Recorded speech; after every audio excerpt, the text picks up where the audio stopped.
Paramashivoham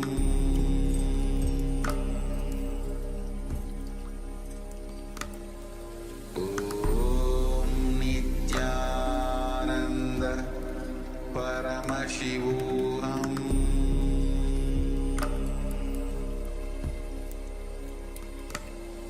Om Nithyananda Paramashivoham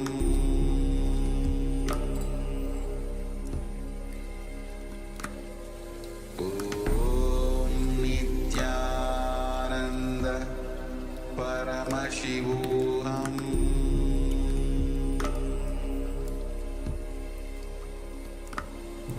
Om Nithyananda Paramashivoham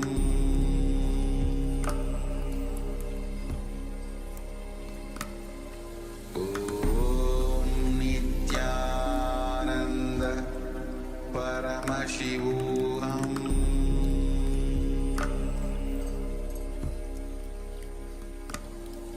Om Nithyananda Paramashivoham